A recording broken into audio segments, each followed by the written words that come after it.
Press conference హాజరైనటువంటి Telugu Desam party కూటమి నాయకులకు, పత్రికా విలేకరులకు, ప్రింట్ మరియు ఎలక్ట్రానిక్ మీడియా సోదరులందరికీ కూడా ముందుగా నమస్కారం.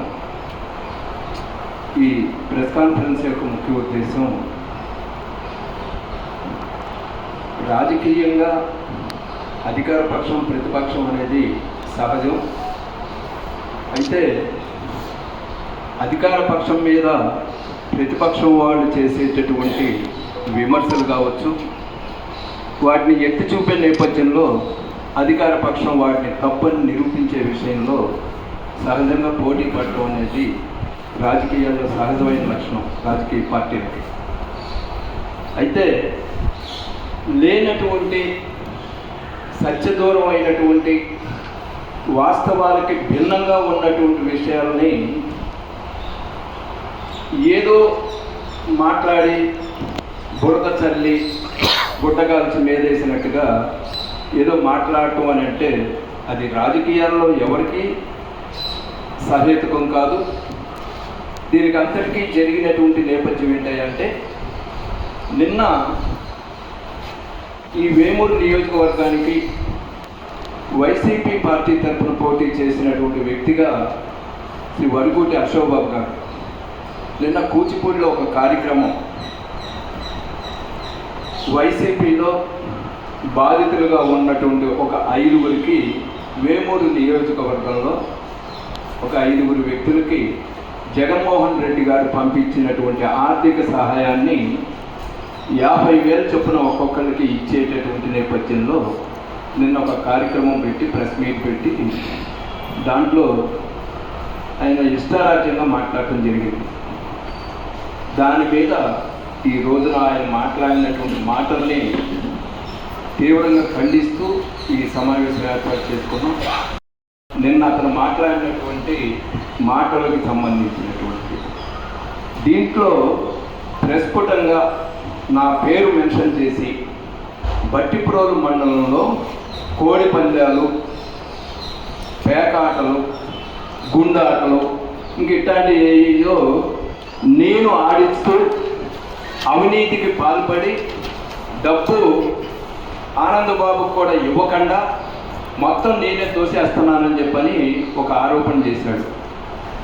నేను ఒకటే చెప్పదలుచుకున్నాను ఈ సందర్భంగా, గతంలో కూడా ఇట్లాగే పిచ్చి పిచ్చి వాగుళ్ళు వాగావు. చూడండి అశోక్ బాబు గారు, ఏదో నువ్వు ఎమ్మెల్యే క్యాండిడేట్ అనుకుంటున్నావేమో, పోటీ చేశాను అనుకుంటున్నావేమో, నీకు సమాధానం చెప్పగలిగినటువంటి ప్రతి విషయానికి నా స్థాయి సరిపోతుంది. నేను నీతో డి అంటే డి అంటానికి సిద్ధం. రేపు 3వ తారీఖు ఆగస్టు 3వ తారీఖు శనివారం ఉదయం 11 గంటలకి బట్టిప్రోలు రథన్ సెంటర్లో ఒక బహిరంగ చర్చా వేదిక ఏర్పాటు చేస్తున్నా. నీకు చేవ ఉంటే, నీకు దమ్ము ఉంటే, నువ్వు వైసీపీ పార్టీలో పోటీ చేసినటువంటి వ్యక్తిగా నువ్వు ఉన్నావు అని అనుకుంటే రాజకీయాల్లో నువ్వు రా. రథన్ సెంటర్లో డయాస్ ఏర్పాటు చేస్తా, ఊర్లో ప్రజలందరికీ కబురు చేస్తా, పత్రికా విలేకరులకు కబురు చేస్తా, ప్రింట్ మీడియా ఎలక్ట్రానిక్ మీడియా వాళ్ళందరికీ, నియోజకవర్గ స్థాయిలో ఉన్న వాళ్ళందరినీ కూడా శనివారం ఉదయం 11 గంటలకి రథన్ సెంటర్లో చర్చా వేదిక.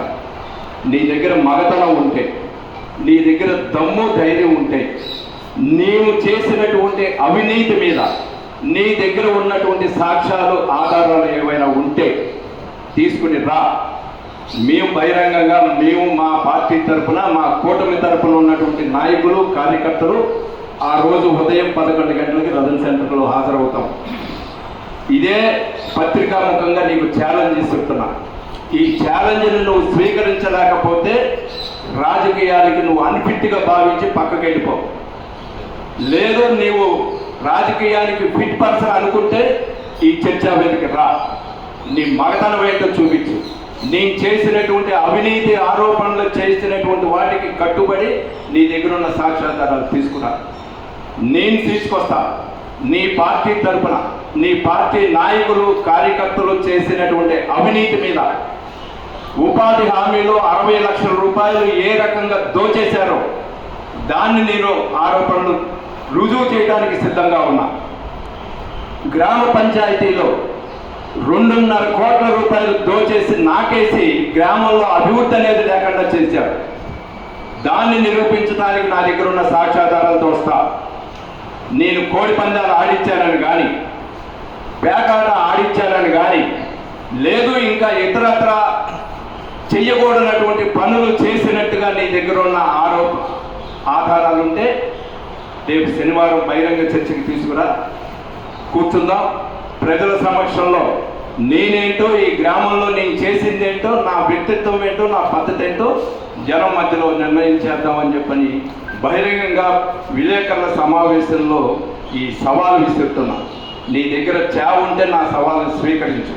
నీ దగ్గర దమ్ముంటే నిజంగా నువ్వు వైసీపీ పార్టీలో జగన్ పంపించినటువంటి వ్యక్తిగా నువ్వు చెప్పుకునేవాడివే అయితే రా, రేపు జరిగేటటువంటి ఈ బహిరంగ చర్చలో పాల్గొని నువ్వు దగ్గర ఉన్నటువంటి దాన్ని నిరూపించి నన్ను దొంగగా చేయి.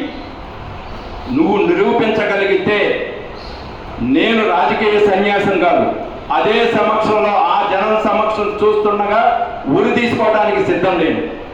నీ దగ్గర చావుందా? చెప్పగలిగిన సత్తా నీ దగ్గర ఉందా? నా సవాల్ని స్వీకరించి నువ్వు నిరూపించలేకపోతే ఏం చేయగలవు నువ్వు?